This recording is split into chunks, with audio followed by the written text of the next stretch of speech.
Hi.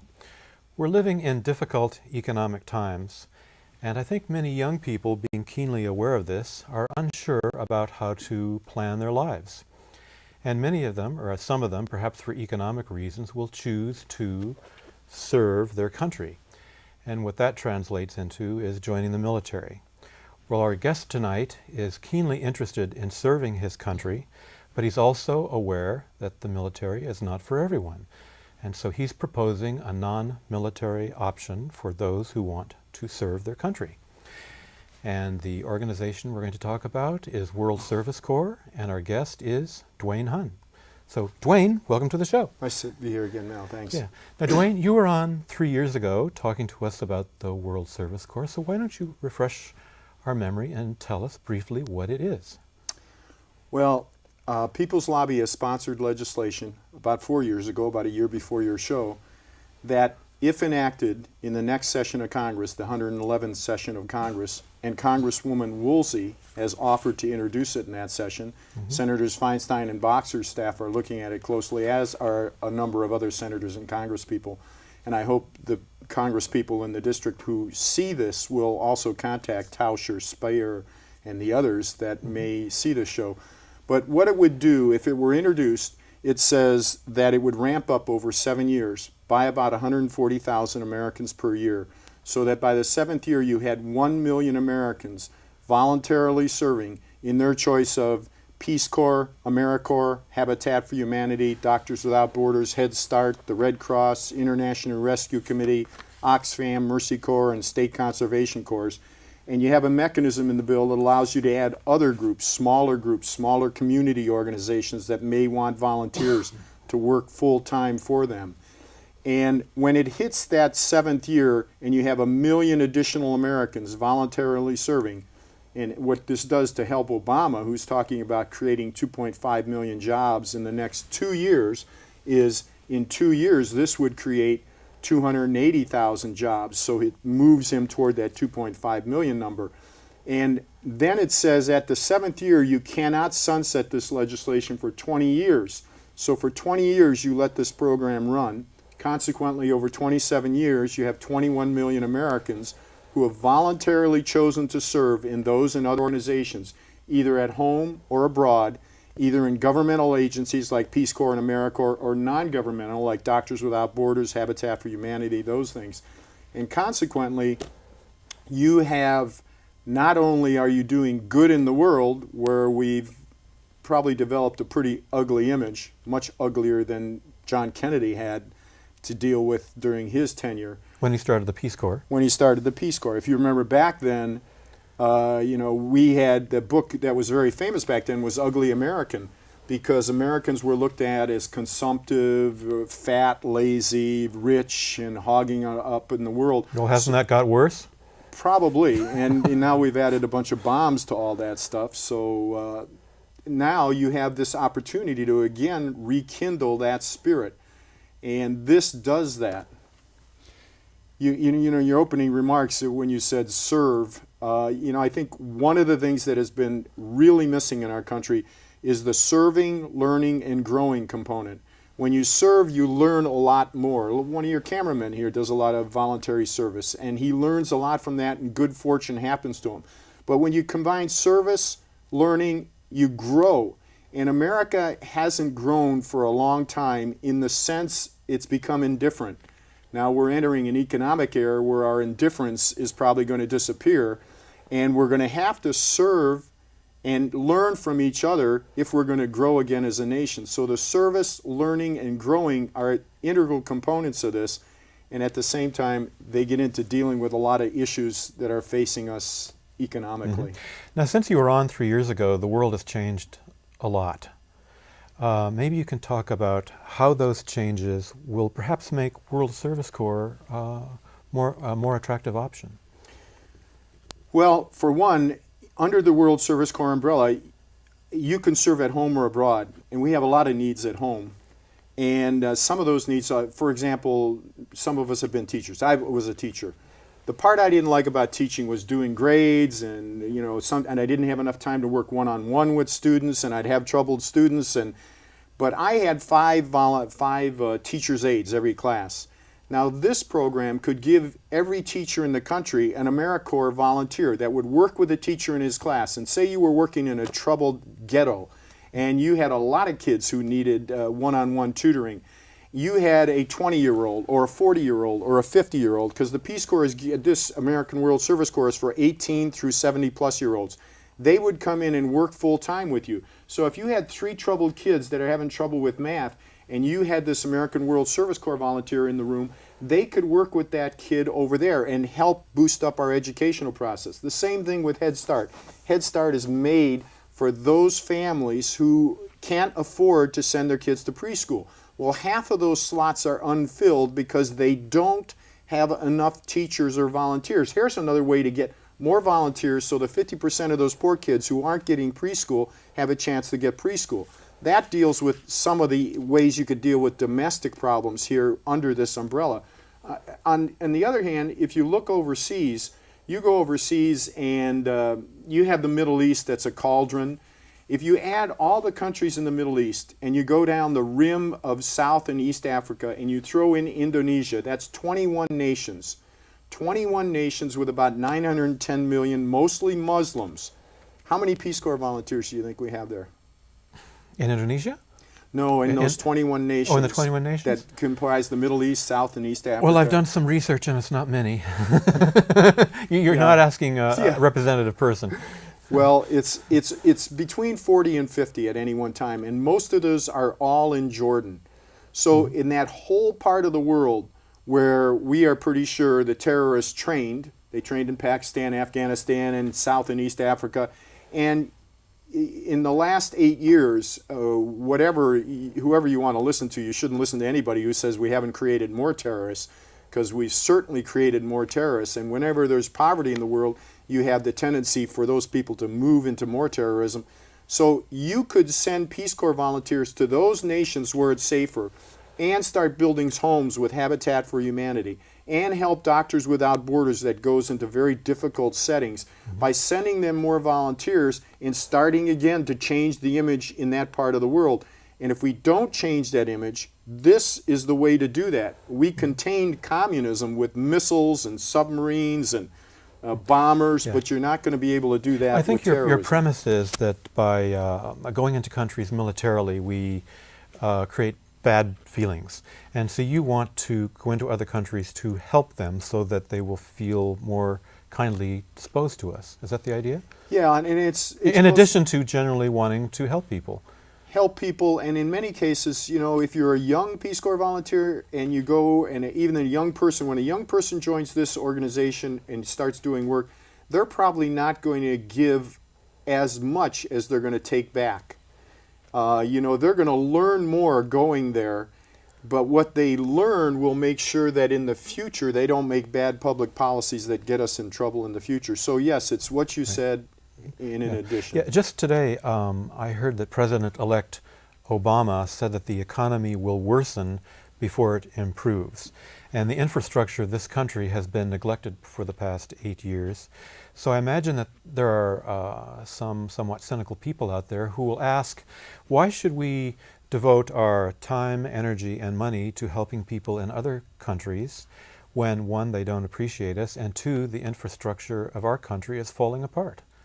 And how would, since we're going into very difficult economic times, where are we going to get the revenue to pay for a World Service Corps? How much will it cost? Well, there's two answers, I think, to that question. I asked you many questions, but yeah, take your pick. I'll try and remember 2 answers. Right. I think we're giving Americans a choice, and those people who are generally critical of these kind of proposals will say, well, let Americans choose. Now, Americans, if they choose to do this because of the financial rewards that are available by doing it, I think 60 or 70% of them would choose to serve at home over the next bunch of years because home needs a lot of help.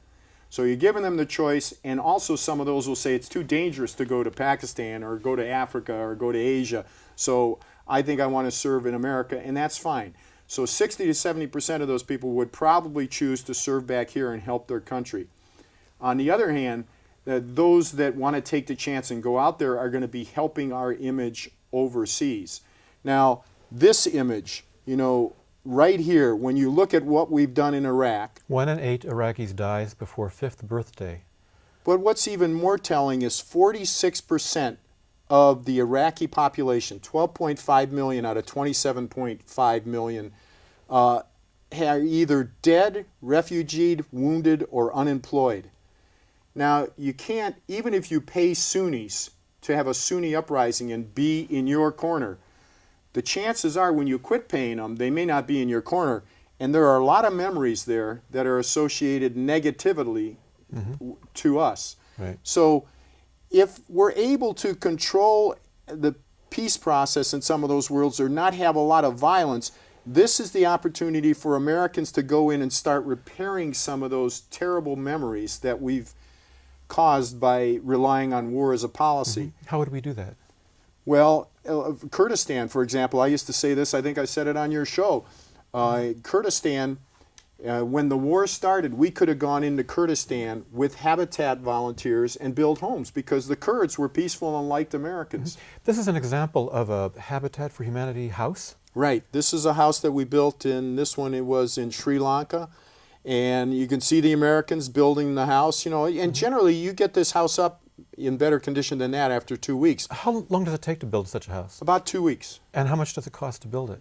Well, most of the houses overseas are about $5,000, and they have to contribute, the family that's going to live in it, they make the mortgage payments, $5,000, you know, that doesn't seem like very much to us, and they also do the sweat equity to help it be built.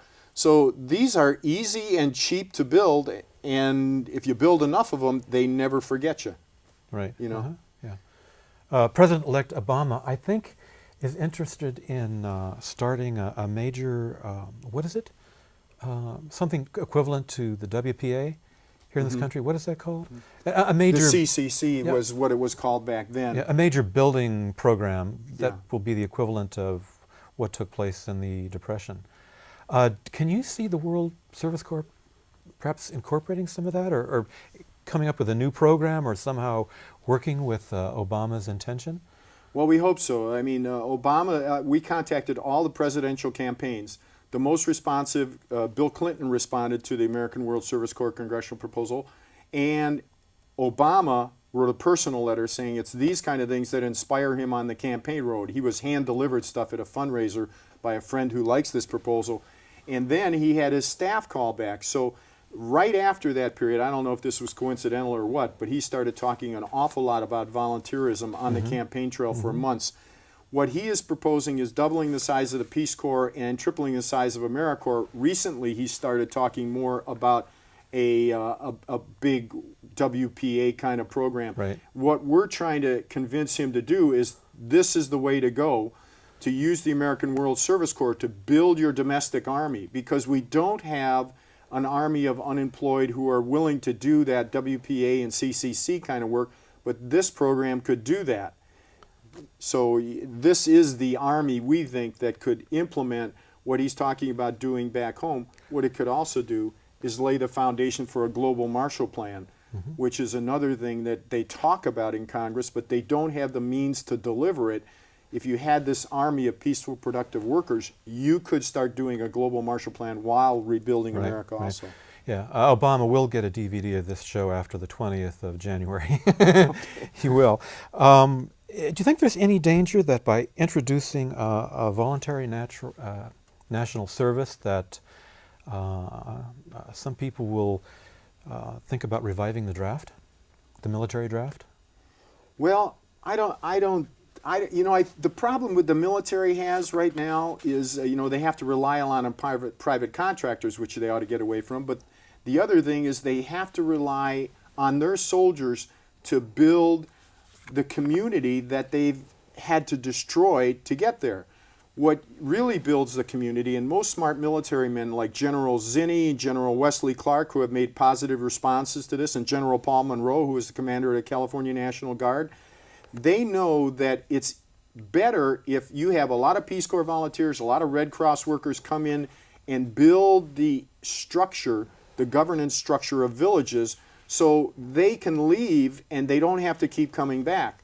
So when you ask a soldier to go out there and set up a milk feeding program, build a school, build bridges or roads. That's not what they were trained to do. That's what Peace Corps and Red Cross and other organizations like that, Mercy Corps and Oxfam, were trained to do.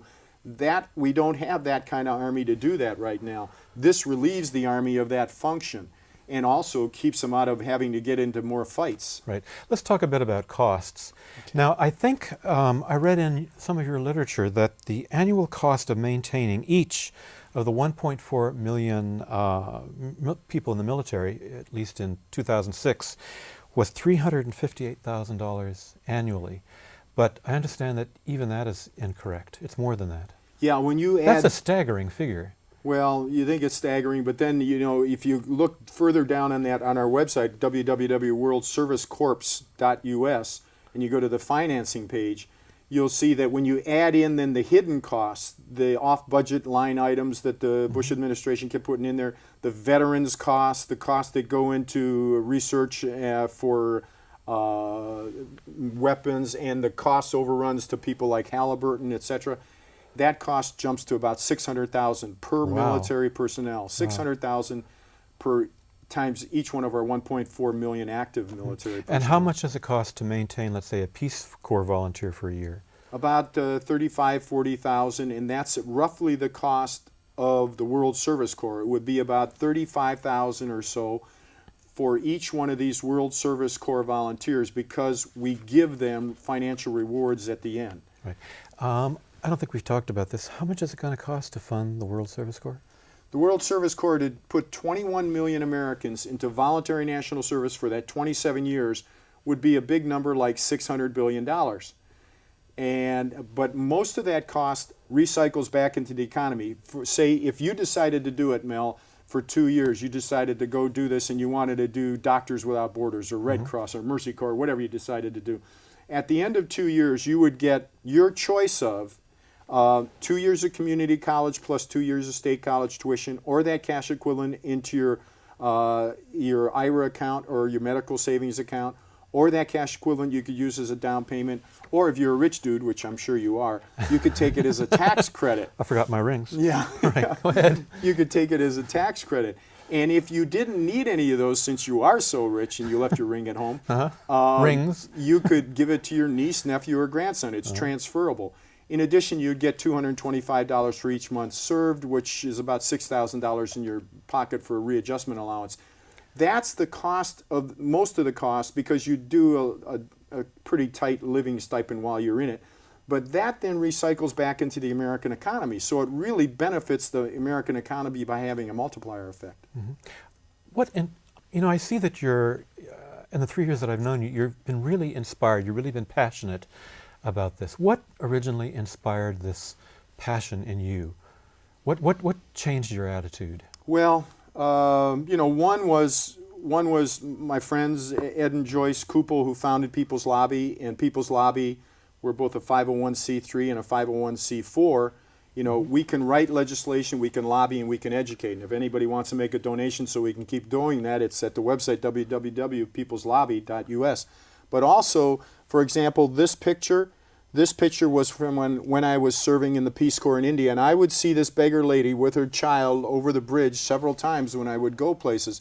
And these other Where was this? Mumbai now. It's called Mumbai. It's Bombay, where all the terrible stuff. You were a volunteer there? I was a Peace Corps volunteer in India, and what did that experience do to you? How did it change you? Well, the first time you see the kid grabbing your finger after you're there for 6 hours, and you look down and he's got a hole in the side of his mouth the size of a Kennedy silver dollar, and it's filled with pus and rotten teeth, and it's ugly.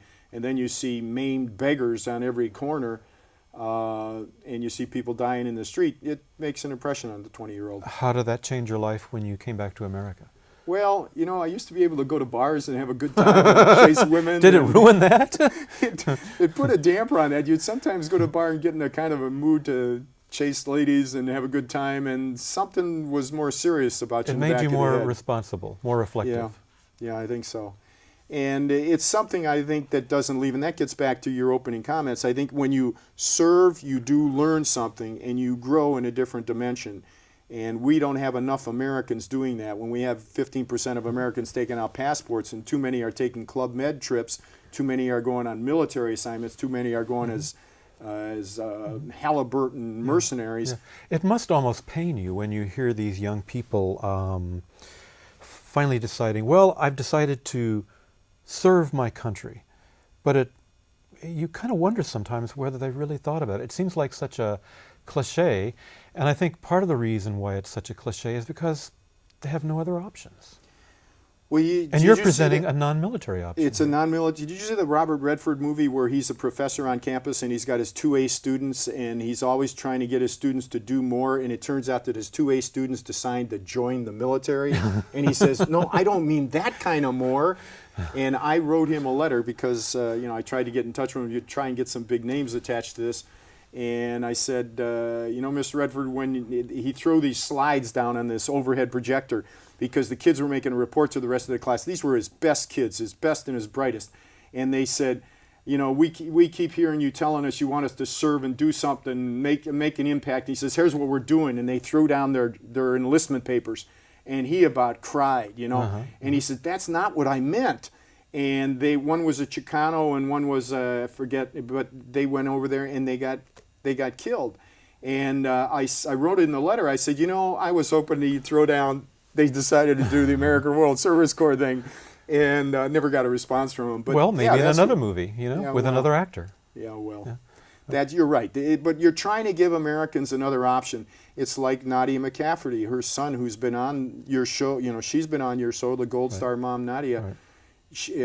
She said when she first heard this that if this had been around when her son was around and he knew about it, this is what he should have done, because he liked working with kids. Well, actually, he would actually have wanted to join the World Service Corps. After 9/11, he was inspired to serve his country. Right. He joined the National Guard.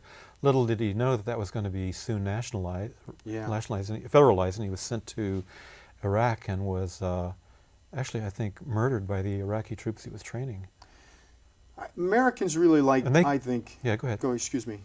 No, that was kept a secret for a long time. She had to contact her own Congress people to get the truth out. We only have 5 minutes left, and I think you want to discuss this a bit.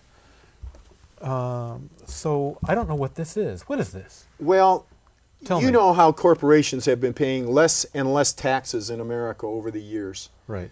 And this is how the top 1% of the total household wealth has shifted. The top 300,000 families in America control as much wealth and income, you can get this out of David K. Johnson's book, No Free Lunch, as the 90% of Americans below. Right. So 300,000, and when you break that down into smaller percentages, the top 5% have even more, the top 2%, the top 1%, the top 0.5%. All of our wealth has been concentrated at the top. So there are 12 means of funding the World Service Corps. 6 are non-traditional, and one of those non-traditional means is on this back side, and it's called the Forbes 2% solution. The wealth of the Forbes 400 in 2007 was $1.54 trillion, and we have probably 550 billionaires in America. The poorest one on this list is about 1.4 billion, number 400. All they would have to contribute annually to an escrowed account, and our legislation sets up an escrowed account, a lockbox account, that if these Forbes richest Americans would contribute to the American World Service Corps lockbox escrowed account, it would just go to reward those volunteers who serve. They would have to give 1.7% of their wealth annually to fund the $600 billion cost of running the World Service Corps. So this 2% Forbes solution, we refer to it as, would take care of, you wouldn't have to tax anybody in America. But had we done something like this 47 years ago when John Kennedy was president in 1961, he wanted the Peace Corps to grow to 1 million very quickly. If we had done that within 10 years and 30 or 40 million Americans had served by now, our public policy IQ would be so high and the world would like us so much that then in 2003 there might have been 10 terrorists in the world rather than 200. And had we done that and continued doing that today, there wouldn't be 200,000 terrorists lurking out there or more. So this is a very cost-effective means, and it gets back to what the rich haven't been sharing in paying for the war. This is the first war we haven't taxed the rich to pay for, and they've gotten exorbitantly wealthy while the middle class is shrunk. And I wanted more people to know about this so they can find out all this information at the website, again, World Service Corps, corps.us, or peopleslobby.us. And this kind of thing is the kind of thing that I've got to get Congress to say, be creative, because my congressperson who is going to introduce, says she will introduce the legislation, thinks, I'm not sure we can do that. And I try to tell Congress people, you make the laws. You don't have to go to somebody and say, hey, can I do this? If it's a good thing, go do it. And all we're saying with this is you put this up on a website. We use Forbes as our research. You list the charitable contributions of the Forbes 400 richest Americans. Buffett and Gates, Gates is at about 35% of his wealth is charitably given. Buffett is going to be at that.